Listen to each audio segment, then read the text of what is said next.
Habari za muda huu. Kwa majina naitwa Baraka George, na kama ilivyo ada, sisi kama Ukonga Skillful tumeweza kufika leo mapema katika ukumbi wa BCAC kwa ajili ya kuwaleta watoto kwa kuwapa semina, na kama jinsi unavyojua ni kwamba tupo katika mfungo wa Kwaresma. Kwa hivyo Ukonga Skillful, kwa sababu mara nyingi tumekuwa tukimtanguliza Mungu mbele, kwa kuchukua fursa hii kuwaleta watoto wa Kristo katika ukumbi wa BCAC kwa ajili ya semina ambayo ni ya mwezi mtukufu wa Kwaresma. Ungana nami nikikuletea matukio haya. Asante sana, karibu sana Ukonga Skillful. Kwa kutazama, kwa kuona kwa macho,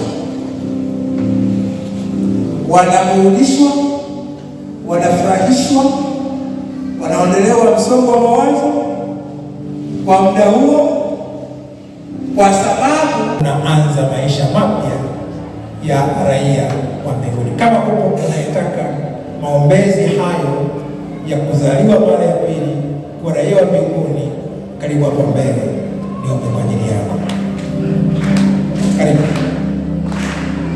Wewe unayetaka kuwa raia wa mbinguni, hasa umeshajitambua mimi si raia wa mbinguni na ishi katika maisha yasiyopendeza Mungu, lakini nataka mabadiliko kuanzia leo.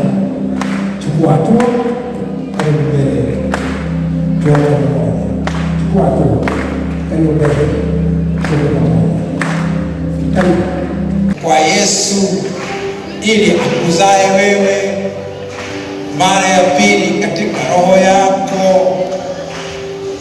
Chukua hatua hiyo, thamani yako itapatikana tu ukiwa raia wa mbinguni. Chukua hatua.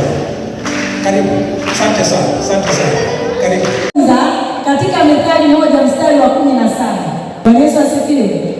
Methali 1:7 unasema hivi: kumcha Bwana ni chanzo cha maarifa. Bwana Yesu asifiwe. Kumcha Bwana ni chanzo cha maarifa, bali wapumbavu hudharau hekima na adabu. Bwana Yesu asifiwe sana. Utaona tena katika Warumi 8:14,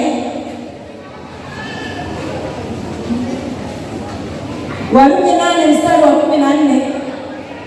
Kama nitapata kijana ambaye anaweza akanisomea huo mstari ili tukaweza kuendelea, itakuwa sehemu ya kisima ambacho kipo mpaka leo, kimeitwa kisima cha Mtakatifu Maria. Hilo eneo ndio kisima pekee kilichokuweko Nazareti, ambapo Bikira Maria alikuwa anaishi, na kwa kuwa ndio kisima pekee, waliamini kwamba hapo ndipo alikuwa anachota maji na alipokuwa anakunywa maji ya kunywa. Na eneo hilo ndilo linalosadikika Yusufu mchumba wa Mariamu na Mariamu walikutana kisimani. Nilipofika ile eneo nikasema ngoja nifike hapa mahali nione panafananaje, pako pakoje. Nilipofika wakasema hili eneo ilikuwa kwa kisima, eneo lote kulikuwa hakuna maji yako hapa, kwa kulikuwa na sehemu ya kusubiriana imetekwa pale. Kwa watu wakija kuchota maji, wale ambao zamu yao bado wanakaa ile sehemu ya kusubiriana. Katika kusubiriana, Yusufu akamwona Mariamu